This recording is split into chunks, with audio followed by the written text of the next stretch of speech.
Salam sejahtera bagi kita semua di mana saja berada. Selamat berjumpa kembali.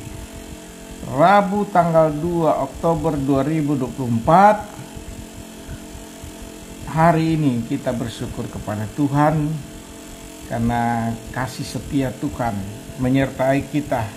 Patutlah kita ungkapkan demikian.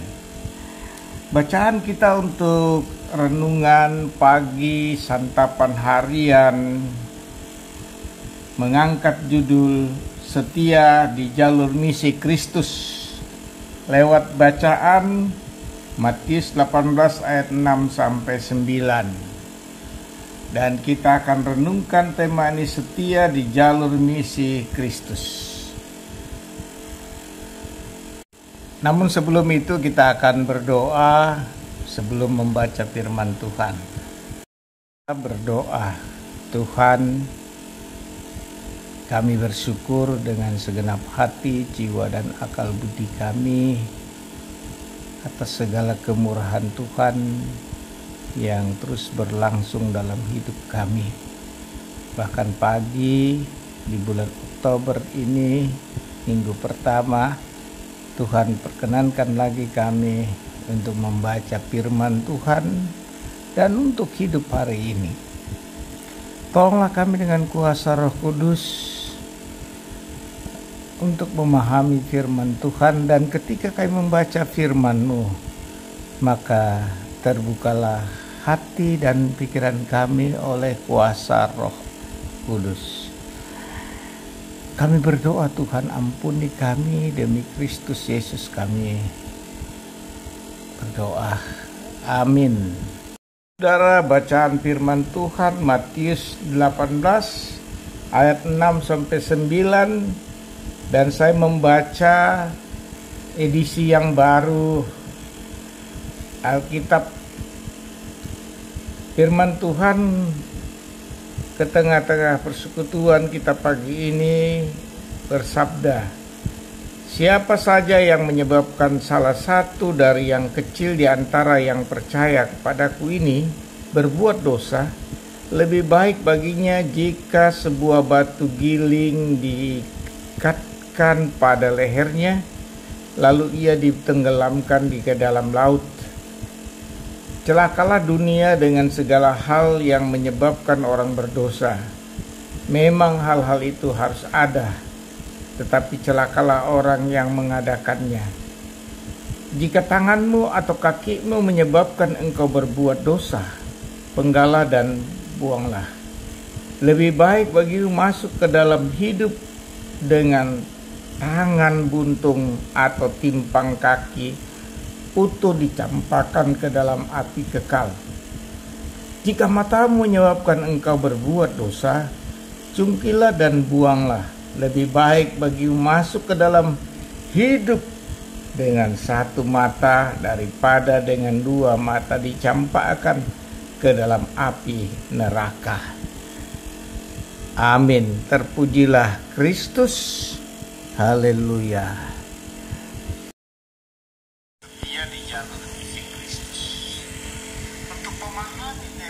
Pada pagi ini sangatlah penting, karena dikatakan setia di jalur misi Kristus memang membutuhkan konsentrasi, membutuhkan kesetiaan, membutuhkan ketaatan.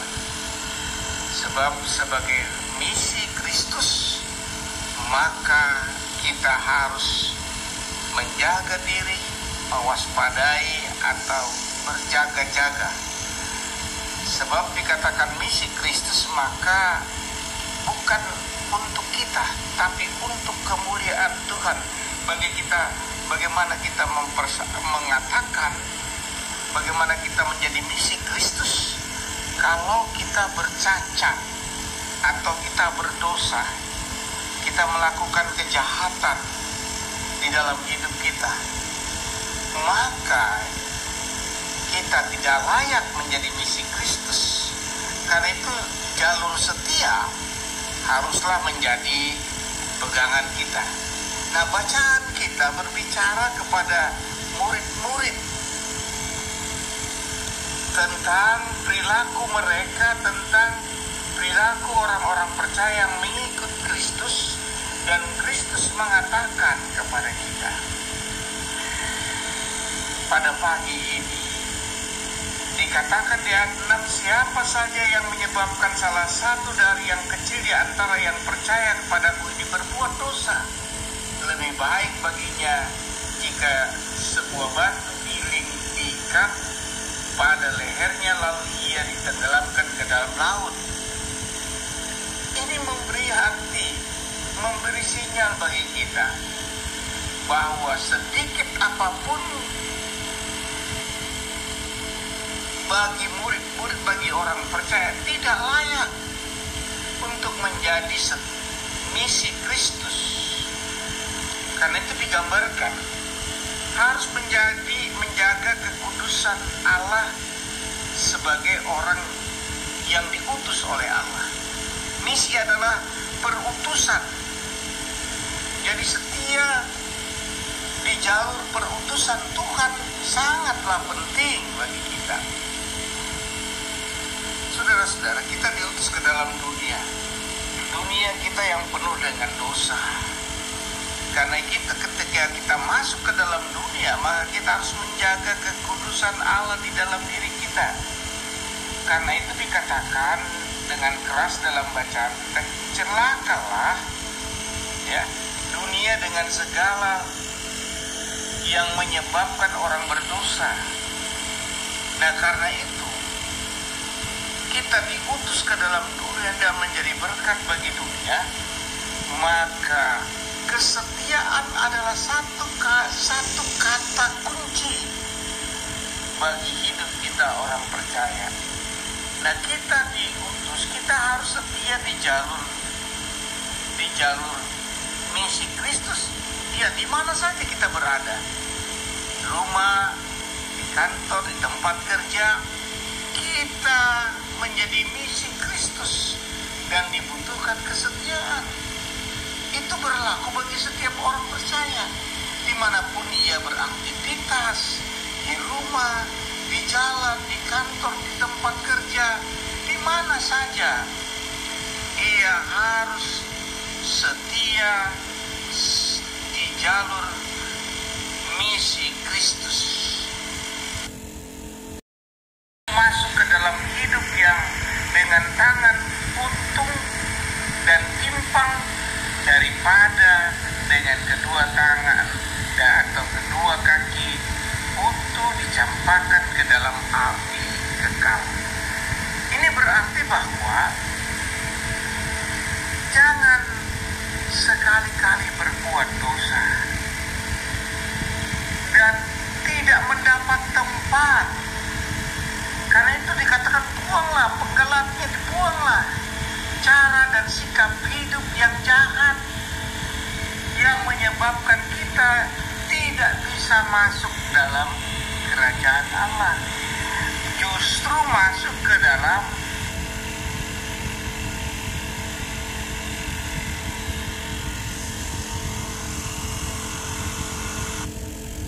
lebih baik.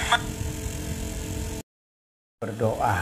Bapa Sorgawi, kami bersyukur atas kasih karunia Allah. Kami sudah diperkenankan untuk mendengar firman dan merenungkan, agar kami setia di jalur misi Kristus. Karena untuk itulah kami dipanggil menjadi pengikut Kristus. Maka misi Kristus ada di dalam batin dan jiwa ini. Di mana saja kami berada, di tempat kerja, di rumah, dalam persekutuan yang kecil di dalam rumah, demikian juga dalam persekutuan yang lebih luas, di masyarakat, di tempat kerja, di dalam persekutuan orang-orang percaya dalam jemaat, kami menunjukkan kesetiaan di jalur misi Kristus. Tolong kami Tuhan dengan kuasa Roh Kudus, dan ampuni segala dosa kami. Yang sakit Engkau sembuhkan melalui mendengar firman Tuhan pagi ini, dan bahkan lebih dikuatkan untuk terus setia dan berpengharapan di dalam Kristus. Terima kasih Tuhan, memberkati Engkau. dan melindungi engkau. Tuhan menyinari engkau dengan wajah-Nya dan memberi engkau kasih karunia. Tuhan menghadapkan wajah-Nya kepadamu dan memberi engkau damai sejahtera. Amin. Selamat beraktivitas. Tuhan beserta kita.